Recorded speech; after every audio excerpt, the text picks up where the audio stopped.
so much for joining us today. So I'm Anne Plese with Rimini Street, and today we're talking about digital transformation and how to accelerate that while taking cost out of your business and, to a large extent, reducing risk. So I'm going to go out on a limb and assume that there may be a few of you that are not familiar with Rimini Street. So I'm just going to give you a little bit of a background on our company.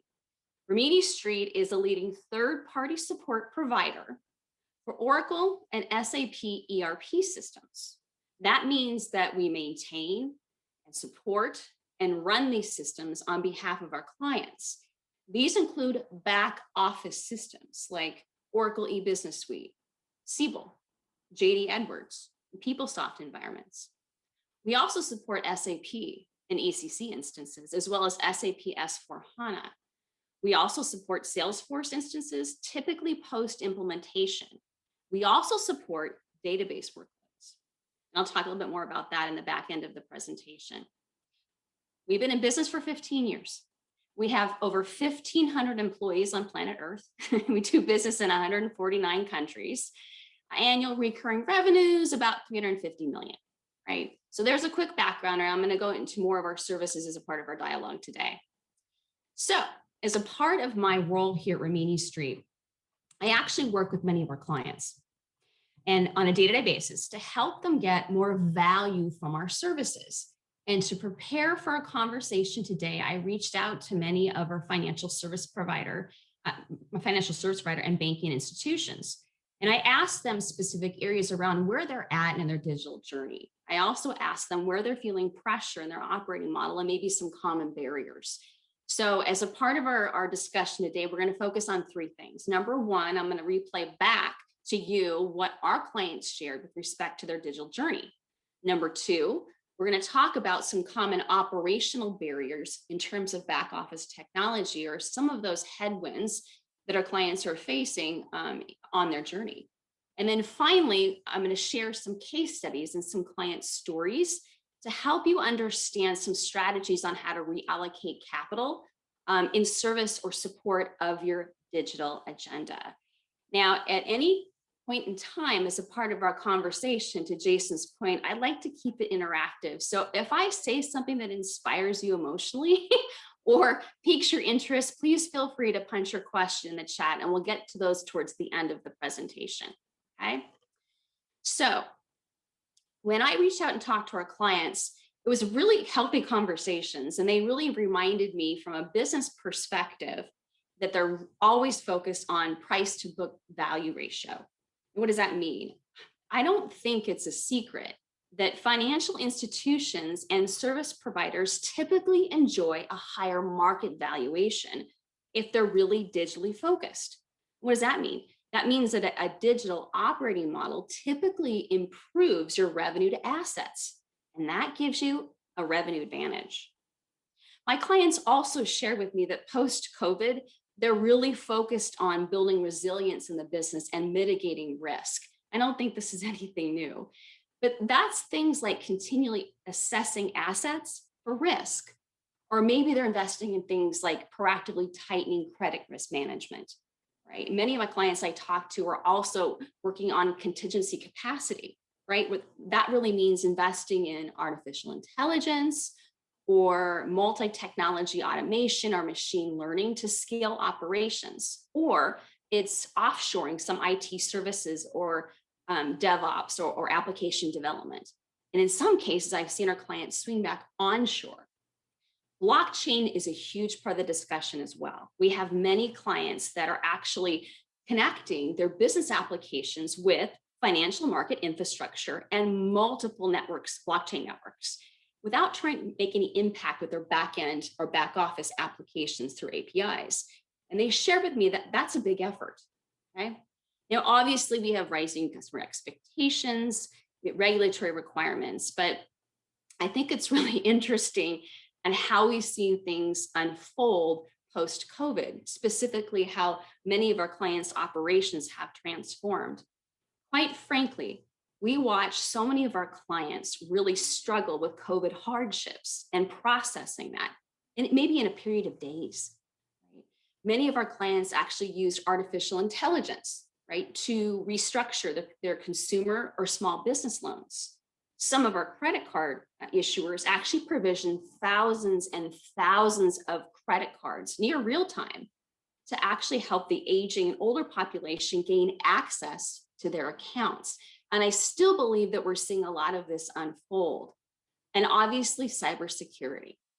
This industry is really the most picked on industry, right, for cybersecurity attacks and bad actors. And we'll talk a little bit more about how we can help with that. So that's a lot.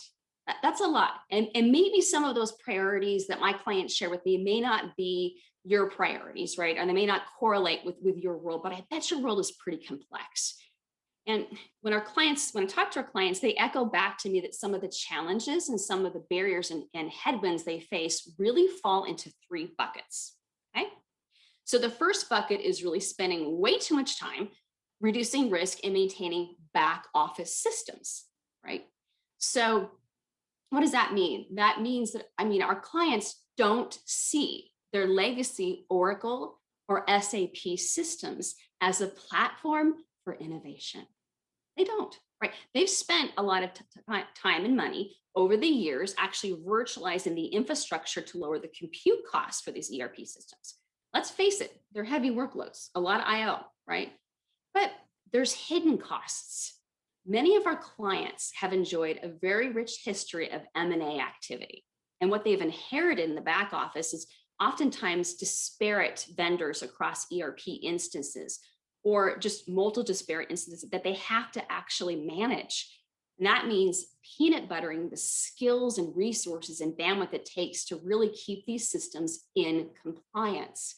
And many of our clients are looking for ways to reduce the operating costs and at the same time, make sure that they mitigate risk for these systems. Number two, many of our clients share with me that they have an uneven balance, or they're constantly trying to tune the balance of the skills needed and the automation technology or machine learning technology to take care of these back office systems. It just seems to get more and more difficult to maintain the SLAs and service levels in delivering IT services. There's just too many things that get in the way, or there's still way too much manual processing.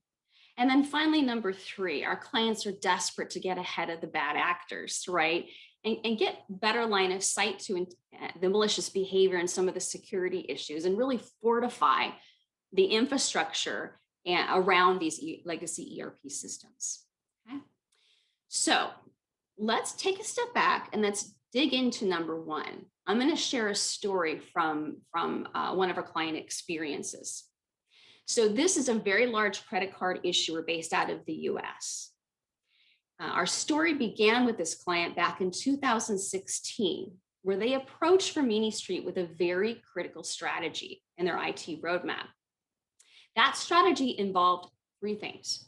Number one, they had made the decision that they wanted to move their heavily customized Siebel platform to Salesforce CRM. They wanted to modernize their customer relationship management. Number two, they had a little bit of a challenge. They just couldn't find the right business case to justify continuing to pay Oracle maintenance dollars for the Siebel platform, the platform that was not going to be delivering any more innovation, and they were going to spin it down, right? And then number three, they had a huge challenge with respect to this. You know that when you move to a new platform, right, that it's not just flipping a light switch. You don't just meet your cutover date and instantly you're on Salesforce CRM. It actually is a phased approach. But here's the challenge for this client. These systems have to coexist. Those Siebel instances still had to run for a certain period of time to maintain data, compliance, and regulatory requirements. And that meant increased operating costs. So when we talked to this company, they made a very strategic decision to move away from Oracle as a part of their vendor mix and move to Rimini Street to support and maintain their Siebel applications. Now, we were actually a better fit for this client because we also had the engineering capacity for their PeopleSoft instances. It was a great fit. We made critical IT budget targets, And within the first 3 years, our TCO analysis revealed that we actually saved this company over $2 million, which they used to fund as a part of their transformation, as a part of their adoption, their move to the Salesforce platform. We kept those Siebel instances and all of these systems very stable while they focused their effort on that migration. And you can see very clearly here that ever since 2016, we've had a lot of fun together with this particular client. So in 2018, they actually evolved their IT operations, went to a Scrum model, became much more agile, and really aligned their resources more tightly with line of business so they can prioritize their digital initiatives. Lowered their cost to compute in 2020 when we helped them move their PeopleSoft applications to AWS, right? And then obviously we delivered a business continuity plan in 2020 as a part of the pandemic. The final note here for this particular client is with their PeopleSoft instances, we also manage the tax, legal, and regulatory updates, meaning we automate those. That was very critical specifically for this client because moving into this year, if you look at US legislation, the tax, legal, and regulatory updates are a huge burden for many of our PeopleSoft clients. Okay, so this is just one story about reallocating capital. Let's look at a different story and a different workload. Now, remember, I had mentioned the fact that Rimini Street provides third-party support services for the database layer as well. So here's a client, and we started our relationship with them in 2020. It's the EO Bank. They're actually a regional bank based out of Japan. They were facing increased Oracle costs for their database platform. It was over 15 years old. I think it was a combination of 10G and 11G, honestly. So they didn't want to upgrade, but they didn't want to go self-support. But what they did want to do is change their IT strategy to be more agile. They wanted to adopt cloud technologies and mobile technologies to improve the customer's experience and actually acquire new customers with mobile banking. So they actually moved their database footprint to Rimini Street for support. You're probably wondering, okay, well, how does that work? Well, as a part of our database maintenance services, we help them maintain internal compliance, right? Or we actually have services that help them reduce database corruption. We have very proactive cleanup scripts. We do knowledge transfer and knowledge sharing sessions with them to help them be more proactive in resolving problems with application data. And over time with this client, we've actually helped them improve the overall performance that they get out of their database layer. Okay, let me take a big pause here because we really have to dig into exactly how our model works. So now, if you look at the slide, you look at the bottom half of the slide, you look at traditional software, traditional software vendor bundling, okay? So that would be the traditional model or bundle that SAP and Oracle have. So traditionally, companies would approach SAP or Oracle, and they would pay SAP and Oracle to license specific package application software or ERP software. That's been the model in place for a number of years. Well, these companies would also pay Oracle and SAP to maintain those systems because for years, back office systems have been in an upgrade cycle. So if things started to break, Oracle and SAP would obviously have to fix those. Now, here's where we come in. 15 years ago, we broke that bundle. We did. So our model actually figured out a way where if we approach an Oracle client, the way that our services work is that you archive with us all of the software that you paid Oracle and SAP good money for, and actually you move to our support, meaning you stop logging tickets and maintenance support tickets with Oracle or SAP, and you begin to log those tickets with Rimini Street. And we actually are half the price. And that's because our model's different. So a big key or big value proposition for Rimini Street is we're typically half the price that you would pay Oracle or SAP for your systems. Now keep in mind, I've just proven that many companies really don't see their back office systems as a platform for innovation, but they still need to maintain them and not go unsupported. So our value proposition obviously is a better cost. Now, what does that mean? So for a pool our average pool of 70 Rimini Street SAP and Oracle clients, we actually did a TCO model. For 70 of those clients, on average, they were paying Oracle and SAP $2 million a year in annual maintenance. At Rimini Street, they pay $1 million.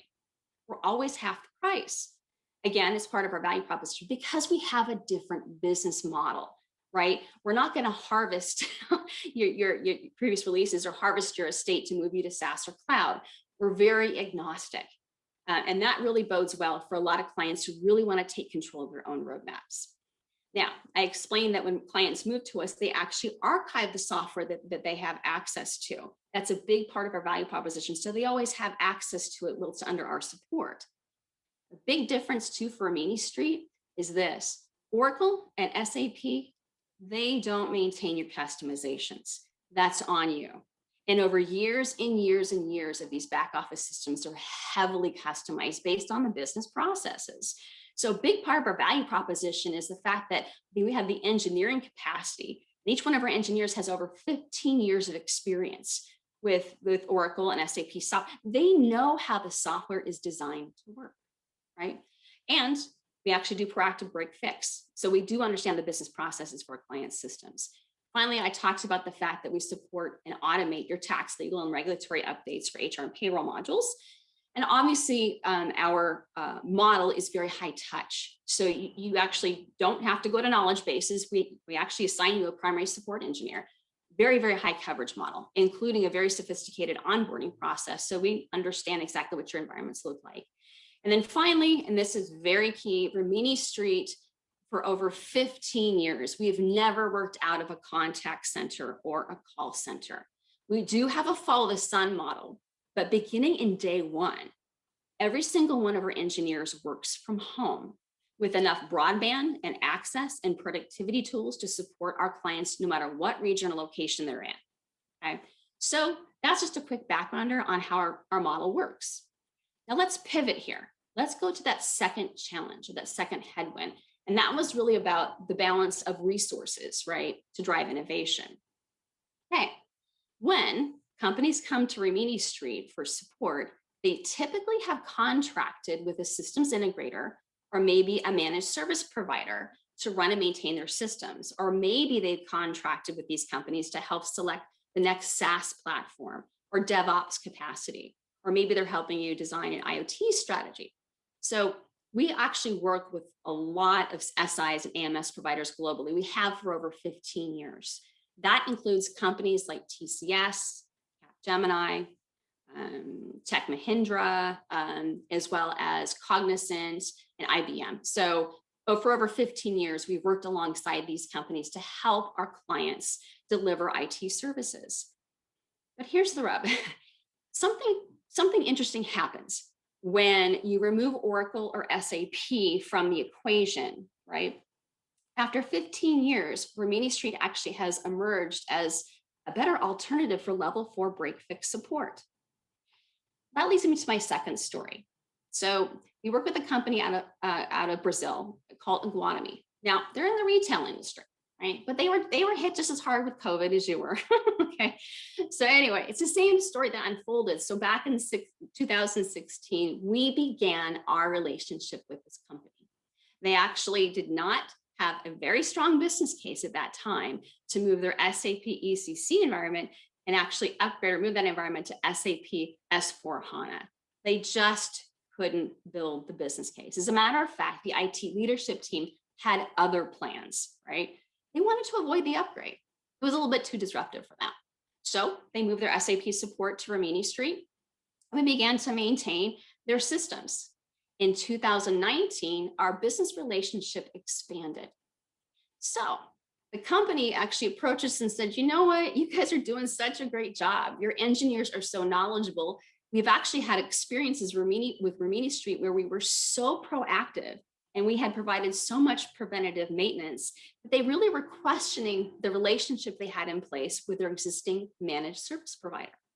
As a matter of fact, when we worked with the IT teams and we actually dug into what was happening, they had a 2-vendor IT service delivery model. They had Rimini Street, who had replaced SAP for the level 4 break fix, right? but they also had another vendor for managed services to run and maintain the systems. What we had discovered in some cases, that vendor was breaking things that we had to fix. It was really interesting. And the client was done upgrading. They were done with many large projects. And they approached us and they said, why don't you expand your services catalog? And that's exactly what we did with them in 2019. So we went from maintaining and supporting their, running and supporting their systems to actually logging their incidents as well as their service requests. We expanded our catalog to include management services. We also baked in some dev capacity because they had some critical projects that we helped them over the course of our relationship unlock over $4 million in capital. And what did they use that money for? Well, in 2019, they actually embarked on a project to launch Aguatomy 365. So that was a new commerce platform. We pushed that live towards the end of 2019, and we also pushed live Aguatomy One, which is a loyalty program, which is extremely important for companies in the retail industry. Now, please note the timing of when we got those applications live. It was really right ahead of the pandemic. So, besides unlocking working capital and actually giving more elasticity and access to working capital, we reduced the overall effort of these back office systems. We also introduced, through continuous improvements in our managed services catalog, self-funding projects, right? We helped this company automate some of their internal mobility platform and project approvals. We did a lot for this client. Again, you can see in the model here, this company came to us initially for SAP support, right? So if we go back to this view here, they actually changed their vendor mix again, right? So in 2016, you saw, again, the bottom part of the slide here, they replaced SAP as a support vendor. Then you saw in 2019, we expanded our catalog to include management services. Now, what we like to call unified support, and that's the combination of what's traditionally thought of as application management services, as well as third-party support. And in this case, we removed SAP and Oracle from the equation. We actually removed some managed service providers, managed services out of the equation. We actually have been very successful in doing this over the past couple of years because we've noticed, if you look at the top part of the screen, the traditional system integrator and application services bundle typically includes management consulting, digital transformation or upgrades, as well as managed services. Here's one thing that we noticed with our clients, because keep in mind, we have a front row seat now to how these managed service providers are actually delivering their services. We've seen some quality issues. There is a significant amount of margin pressure on traditional managed service providers and SIs for the management services. They typically, maybe year 3 or year 4, will swizzle in low cost or low skilled resources to help run and maintain our client systems. We saw this for over 15 years. Remember, when I talked about the experience Aguatomy had, they had very low skilled resources managing some of their applications that were actually breaking things. They didn't have the experience. They didn't know how the software was designed to work. So we stepped up. We actually broke another industry bundle. So again, when you combine the break fix with the actual managed services, it's a pretty powerful combination. Okay. Last client story here. I'm going to lean into how we've helped companies fortify their back-end systems. Okay. So we had a situation with this is a global tire manufacturer retailer. They're in a very similar situation that we saw in EO Bank, right? But at a much larger scale. In this case, 90% of their database footprint was no longer fully supported by Oracle. So this is a couple of years back, and we're talking over 2,000 database instances. They were facing a $10 million price tag to actually do the upgrade, but also the infrastructure cost and all of the changes in effort and the money and the resources that they had to spend. This is what they were facing. It was a huge challenge for them. They didn't want to do the upgrade, but they still wanted to maintain compliance, and they didn't want to go unsupported. So again, we stepped in and started to maintain and manage their database environment. We also showed up with a little bit more security. Rimini Street, about 8 years ago, we actually stepped in to help our clients fortify different parts of their IT stack. So for this particular client, they adopted our advanced database security as well as our advanced application and middleware security. So these are overlay services that we provide to our clients, again, to help them fortify different parts of their IT stack.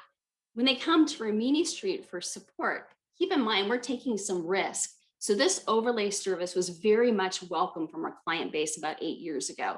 As a matter of fact, this is turned into a very, very large part of Rimini Street's value proposition, right? Let's dig into this. So for this particular company, we help them deploy advanced application and middleware security.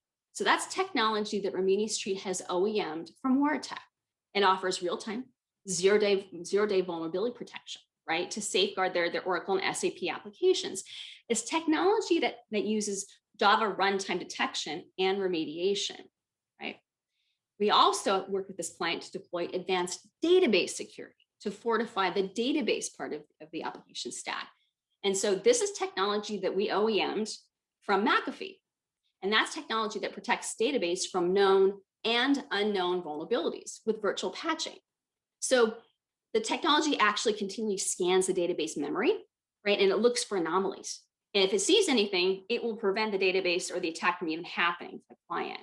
Now, if you look at both of these services and solutions, that's great. You actually help me improve my security profile.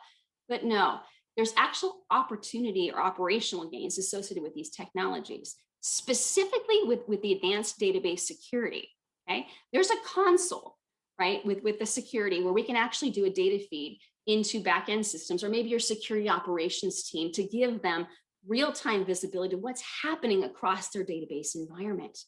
That same management console can actually print reporting and the compliance information you need for security operations to give to your compliance teams. So not only do we provide a better security posture, we actually automate some of the operations. But the biggest advantage for this client was the fact that they no longer had to get the CPU patch from Oracle, shut down the systems, do the retrofitting. There was no system downtime with these services. And that's the key. You know, if used to receiving Oracle CPUs, you know that you have to shut down your system to maintain that patch and stay up to date. These options in terms of security are real time. And then finally, you know, if you look up and down the technology stack, we have services for interoperability. So we actually have an internal team here at Rimini Street that really understands if there's any hardware refreshes or desktop refreshes, which are always happening around the application. They have expertise in virtualization and containerization technologies. Okay, so a couple more points. We'll wrap up and take questions here. So let's take a step back. So we talked about the industry view of how our services work, right? So we combine break fix or level 4 support services that you used to pay with Oracle and SAP with the application management services. So from an IT service delivery perspective in the ITIL model, we actually combine third-party application support with a managed services catalog that is unlimited, all right? We have so much confidence in our engineering capacity that our management services catalog includes a resolution-based SLA, but also unlimited tickets. Now, what does that mean? You don't have to worry about spikes or anomalies that happen in IT service delivery. With our service, we have managed services clients that in 1 week can log 3 or 4 or 5 tickets with us. The next week, they can log 3,000, 4,000, or 5,000 tickets. It's on us. We have to absorb that. And we've done that for the past 5 years in our management services business. So it's also built in continuous improvements for some of those self-funding projects that I had talked about. And then finally, I think the biggest advantage for us is the fact that we do show up with very, very deep expertise in proactive problem solving and root cause using Jira. It's very, very transparent. Our engineers don't like when things break, right? And they really enjoy the opportunity to prevent things from breaking in the first place. So if you take that engineering talent, right, and we actually front end a lot of the volume of incidents, our clients actually enjoy less incidents over time. We actually reduce backlogs. So, and also we have the single source vendor option, because many IT leaders that I speak to are always evolving their vendor mix. Okay, so let me summarize here. We'll open up to questions. Over the past 15 years, Rimini Street has actually delivered $5 billion in savings to this industry that we've created. So the ability to outsource your Oracle or SAP maintenance, right, and combine that with a managed services offering really has meant a lot of working capital freed up for our clients to actually fund the things and accelerate their digital agenda and their digital priorities. Okay. So that's all I had for you. So Jason, I'm going to throw it back to you to see if we have any questions as a part of my presentation today. Questions? Yeah, we have plenty. So let's dive into it. Give me 2 secs. Okay, we can stop sharing here. Alrighty. Okay, so let me go through the chat, because there was quite a few questions that were placed in the chat box first and foremost that came to the panelists only. So first one, question, what is the difference between internal actors and internal actors committing errors? Does this indicate that the internal actors are purposely sabotaging the companies that they work for? Yeah, so that data was sourced from the Verizon breach report that they publish annually. So it's really a combination of both. So it's 8% of issues are really by employee mistakes, right? So an example that would be at the database layer, just not following the right scripts during a database maintenance window, right? Or just really bad processes. And also there is purposeful internal actors that are employed, or maybe it's a contract with a company where you're seeing issues there, where there's just some selfish or malicious behavior on the part of specific contractors. So yeah, in financial services, I think it's pretty common and well known. So that's where if you outsource it to a company like Rimini Street, that's on us. So that's why we automated the security component. Excellent, thank you very much. What type of audit / attestation support is offered, or is the offering primarily focused on software updates in general? Oh no, as a matter of fact, our offering is best fit for a business case where you're not doing a lot of upgrades, right? So we don't have professional services that will help you to upgrade your systems. As a matter of fact, we're a better fit when you're in steady state, right? And you want to reduce the overall effort over time to maintain those systems. And again, you know, I talked a little bit about how we do continuous improvements as well to reduce backlogs, just to get more done, right, with less effort. So we're very ideal for systems in steady state. And then one more comment I'll make there, Jason, that you saw with our credit card issuer that we were a perfect fit, right, for them to actually do a platform transition or to provide support services for multiple different types of back office systems that you maybe either lift and shift into cloud, or maybe you're going to go best of breed, or maybe you even need to swing back to Oracle or SAP. We're agnostic, right? And they love that business back. They would. So those are kind of the common use cases for Rimini Street. It's just we offer a lot of relief. If you're on an upgrade path and you're a little bit fatigued, right? You know, we can give you a pretty good way to reduce your overall operating costs and catch your breath, right? For your next best digital initiative. Awesome. Well, on continue on the subject of kind of Oracle and SAP, one of the attendees asked, since Rimini has experience with Oracle and SAP, can you comment on integration and timelines? My experience is SAP usually takes much longer. It does. Yeah. So timelines.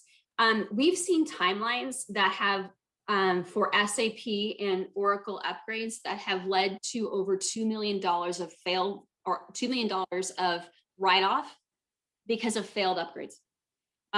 So our SAP clients are looking at us saying, I'm so nervous with this S/4HANA. I think SAP just announced Rise or a different strategy, right? So there's been some confusion, and quite honestly, I mean, you've got our manufacturing clients, they've got a lot of better things to do, You know, they've got a lot of IoT and going on. So with SAP, our clients have really been pretty nervous.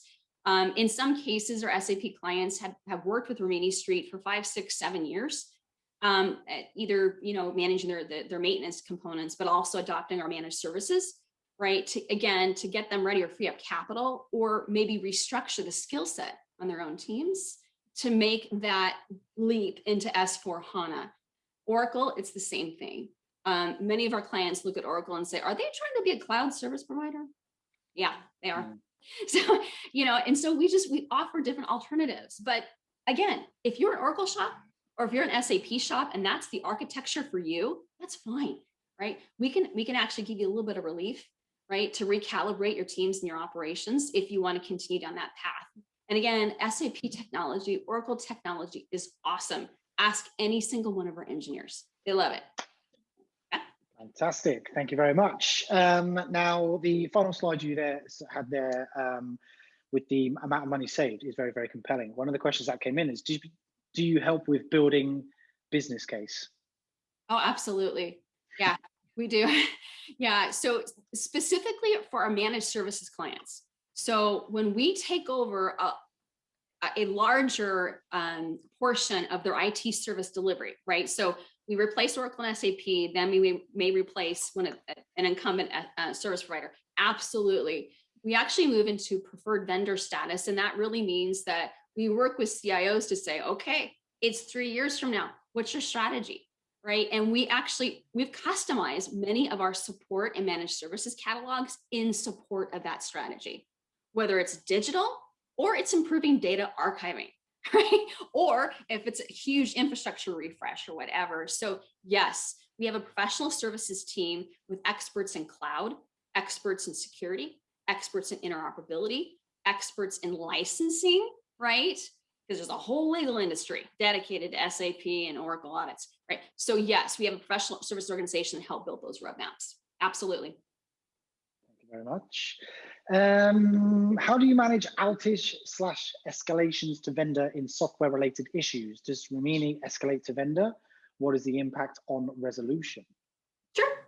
So within our model here at Rimini Street, we don't escalate to vendors. We are the vendor. Okay. So meaning that we're the point of escalation. As a matter of fact, we actually have a high touch model or high coverage model. Every single one of our clients has a dedicated primary support engineer they can call, right? So that's the first part of my answer. The second part is this. With our model, we're very different from Oracle and SAP traditional maintenance and escalations, right? You come to Rimini Street, you tell us what a priority 1 is. You tell us what a priority 2 is. You tell us what a priority 3. We don't tell you. Our SLAs don't work that way, meaning that if a client was to call us and say, it's a P1, I need to put more ink in the printer, we will consider it a P1 and we'll help them figure out where the ink is. I mean, that's just not a question we get. But, you know, our model is very different. We're high touch. We took a bite out of this 15 years ago and actually looked at what was wrong with a lot of the support models with these vendors.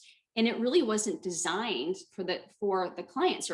And over time, you can see as clients are looking at different consumption and deployment models, that model doesn't really fit. So hopefully I've answered your question, is that in our model, we are the Oracle and SAP maintenance resources. And then obviously with our managed services offering, we are the Oracle and SAP, right? So it's not a multi-vendor type of an approach. We're a single source vendor. Excellent, thank you very much. Obviously, you spoke about Oracle SAP, for example. One of the questions here was, which cloud vendors does Rimini work with, or Rimini use, sorry. And another question was, can you outline Rimini's expertise in regards to Azure? So can you just elaborate a little bit more on kind of like what other clouds you use? Absolutely. So we're agnostic. So we work with Azure, AWS, and Google. Because let's face it, the 3 of them have enough compute capacity to actually change the whole universe.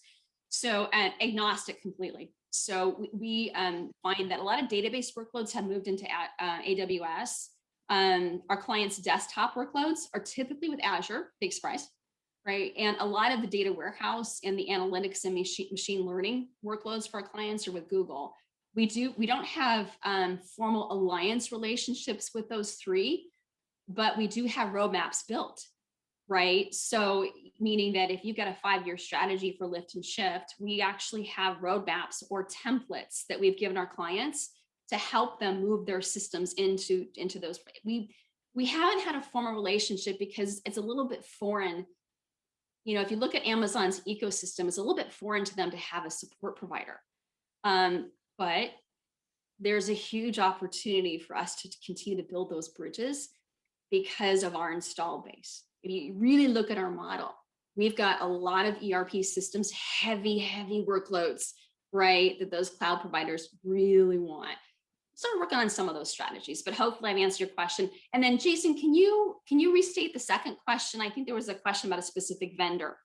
It was about Azure. It was just asking if you guys work with Microsoft Azure. Oh, Azure. Okay. Yeah. Excellent. Yes. Excellent. Right, we've got time for one more question. There were so many more questions, and don't worry, folks, if we don't get to your question here, because this has been amazing, but if we don't get to it, don't worry, we'll make sure that we do have somebody who can answer all these questions for you. Yeah. It's and really these final questions are pretty much just kind of like how people can work. So first question is, what is the responsiveness if we were to select Rimini? And secondly, if we wanted to start a conversation, how's the best way to do that? Sure. So for any issue, well, actually for P1 issues, it's less than a minute. Phone call, less than a minute, right? So we have a response-based SLA, which commits to 10 minutes or less. But on average, it's typically less than a minute. And we actually have a client SAT score of 4.8 out of 5 currently for the company globally. And we've maintained that over the past 15 years. So, so we do have a response time SLA. We respond to P2s, priority 2s or priority 3s, typically less than 10 minutes. For our managed services resolution SLA, we actually have a 4-hour resolution target. That's for service requests, right? That's like, can I get access to a new application? So it's really the easy stuff to get done. And that is a huge advantage for so many of our clients, because if we can take the stuff that's easy to do and actually resolve it in 4 hours, the productivity gains and the backlogs that we can eliminate is critical. So hopefully that answers the question relative to what our response time is and what our resolution time is. Just hit me up offline and we can have a further discussion around that. Awesome. Well, that is unfortunately, folks, all we have time for this particular session, because we need to reset for the second session of the day. So first and foremost, if everyone could just join me in a virtual round of applause for Anne, that was fantastic. We love when people are able to provide some real tangible case studies for people to see, and numbers and figures, etc. And Anne certainly did that. There are loads of questions we didn't get to. Folks, thank you so much. What we'll do is we'll make sure that we share those questions with Anne, and then Anne will be able to just kind of like reach out accordingly. Or as she mentioned, if you want to go and find her on LinkedIn, please feel free to find her and connect, and she'll be able to answer any questions you have. And of course, here at Sync, we can help you get connected with them. So just let us know. So that brings a close to the first session of the day. Some really great comments coming here. Anne did a great job as speaker. Thank you. That was very informative. Thank you. Great session. So thank you once again.